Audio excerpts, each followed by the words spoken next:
Hi, it's KCCK's Culture Crawl. I'm Dennis Green, and my guests are from the upcoming exhibit at the Gilded Gallery in Cedar Rapids. Lauren Tucci is the gallery manager. Lauren, welcome. Hi, Dennis.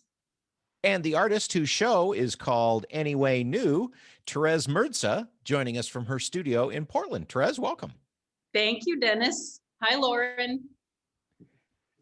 Nice to have you back. You've been a guest in our studio before, and I'm so glad to be able to see you again and also to be able to talk about your work. Therese, I think let's start with you have lots of different interests and aspects to your career. I know that you have a musical background. Of course, you're an artist, and your artist statement about this show is written in the form of a poem. So talk to me a little bit about how all that comes together in your art. Thanks, Dennis. It's a great question, and to me there's a sort of overarching theme that goes through all my work. And I was trained as a musician. I know we talked about that last time. I was in Iowa. May I be there again and soon.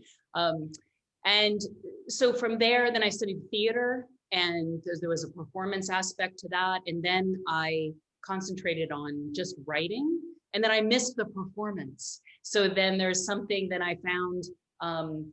I started painting, and then the aspect of painting, there's a quiet and private part of that. And then there's also this public showing part of it, which is not quite performance, but there's what I love is this is the perfect balance of being able to create in a more private way, and then to be able to share with the public in different kinds of ways, showing being one of them. That is one way that being an artist is different than just being a writer. Because when you're a writer, a lot of times you will give a public performance of your work, but not many people see that. It's just the people who might come to a reading, so just a few. But with an artist show, or in order to appreciate your art, people have to go see it. So there is, even when you're not there, there's a performance aspect to it. Yes, there's something I do remember at a particular moment when I was writing more, and I was lucky enough to be published and get some things in books. And I remembered like looking on the shelf and being like, oh, aren't those lovely up there on the shelf? And thinking like, who is going to see those? No one really, except, the beloveds, the 10 beloveds who are still with me to this day, and then perhaps some other people. But there's something about the paintings, and it may be my training in music, and then all the writing that I've done, where they almost feel like individual pieces. I think of this show, especially as like an album of work. I'll probably just always think like that.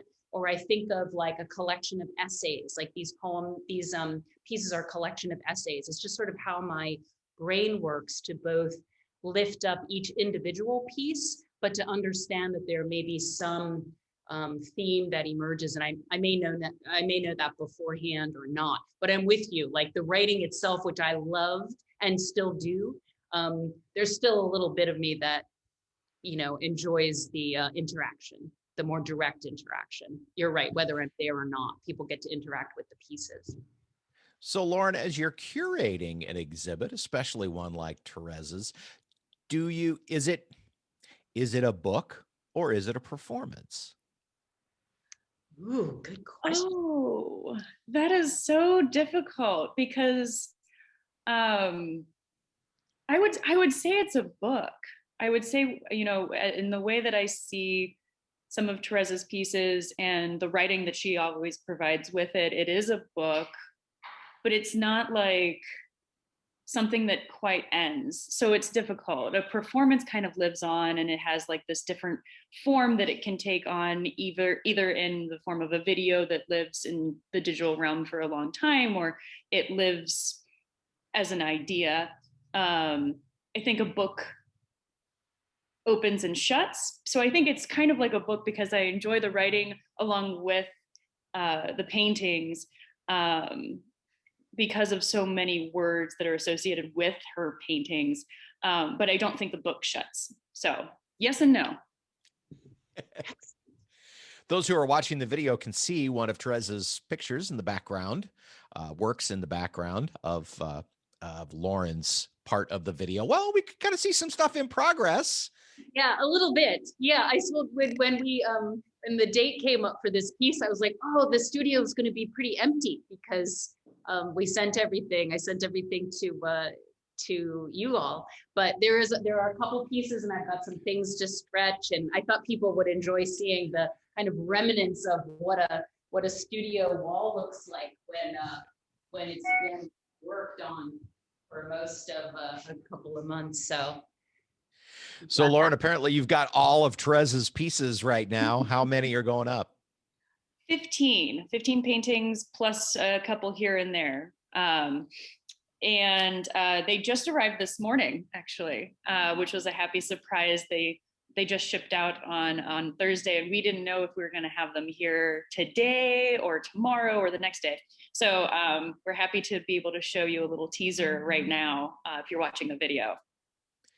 The show opens Friday, April 30th, and will run how long, Lauren? It'll run until June 12th.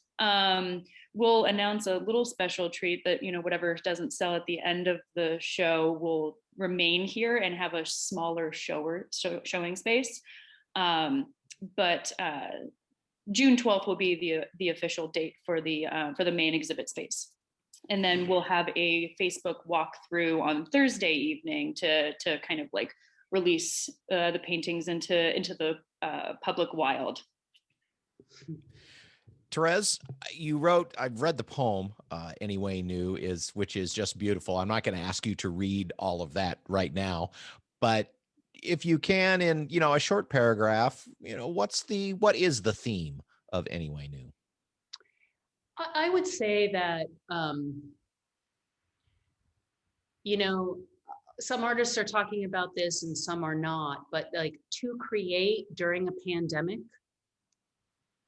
very interesting experience. I know different regions of this country did different things during the virus. Portland shut down, we're still shut. My studio building is still closed to the public.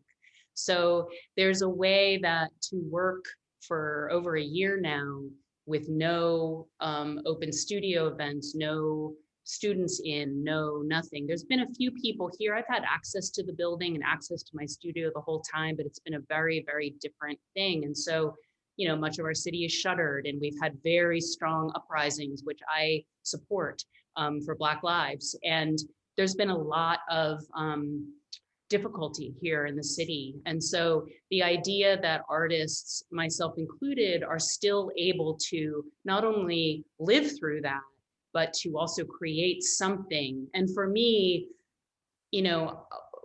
I support all artists that remind us, this is a line that if you've read some of my other work, that, the world is burning. I appreciate artists that remind us of that. And what I like to do is to remind us that the world is also turning, and people are still doing things. People are still making things. People are still finding a way to connect, even with, one of the most, intense global challenges that any of us have ever known. I said I wasn't going to make you read your whole poem, but I think I will ask you to just say the first two lines, which I'll bet you know by heart. I made these paintings and I thought of you. Can read the rest of that poem in Therez's artist statement, which I'm sure is available on your website and probably be a part of the exhibit, right, Lauren? Correct. Yes. And there's actually a version of this that you can listen to as well that will be provided on the website if you're making your way there. Therez provided us a file, and you can listen to her speak her words.